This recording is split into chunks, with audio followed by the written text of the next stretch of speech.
રાજ્યના ખેડૂતો એક તરફ કમોસમી વરસાદને કારણે ભારે નુકસાન સહન કરી રહ્યા છે, ત્યારે હવામાન નિષ્ણાત અંબાલાલ પટેલે ફરી વાવાઝોડાની ચોંકાવનારી આગાહી જાહેર કરી છે. બંગાળના ઉપસાગરમાં વધુ એક વાવાઝોડું સર્જાશે અને તેને કારણે ફરીથી હવામાનમાં પલટો આવશે.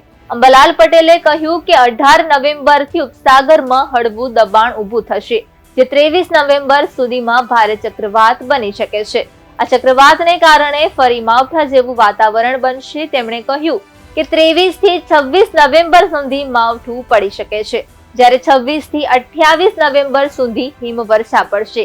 તેમણે કહ્યું કે પશ્ચિમી વિક્ષેપથી ઉત્તર ભારતમાં હિમવર્ષા થશે. ત્યારે અંબાલાલ પટેલે કહ્યું કે ડિસેમ્બરના પ્રથમ સપ્તાહમાં ઠંડી પડશે અને ડિસેમ્બર 6 થી 8 માં વાદળછાયું વાતાવરણ રહેશે.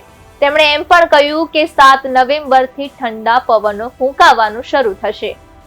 લગભગ 18 નવેમ્બરની આસપાસમાં બંગાળના ઉપસાગરમાં હલચલ જોવા મળશે અને 24 નવેમ્બરથી ડિસેમ્બરના અંત સુધીમાં એક વાવાઝોડું બનવાની શક્યતા રહેશે. જે વાવાઝોડાના અસરના કારણે અને ઉત્તર ભારતમાં આવતા પશ્ચિમી વિક્ષોભની અસરના કારણે રાજ્યમાં 18 થી 24 માસના અંત સુધીમાં વાદળવાયું કે માવઠા જેવું હવામાન થઈ જવાની શક્યતા રહે.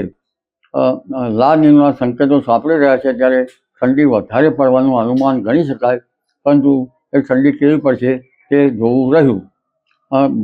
ડિસેમ્બરની શરૂઆતથી ઠંડા પવનો ફૂંકાય અને 22 ડિસેમ્બર બાદ કડકડતી ઠંડી પડવાની શક્યતા રહેશે. ડિસેમ્બર માસમાં નવેમ્બર માસ બાદ ડિસેમ્બર માસમાં પણ માવઠું થવાની શક્યતા રહેશે.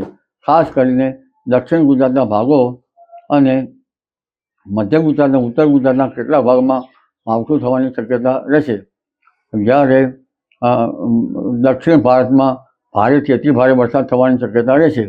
એટલે આ વખતે હવે ખેડૂતો ભાઈઓ માટે ધીરે ધીરે વાતાવરણ સુધરતું જશે અને રવિ પાકો માટે ઉજળા સંજોગો હમણાં જાણા છે. જી.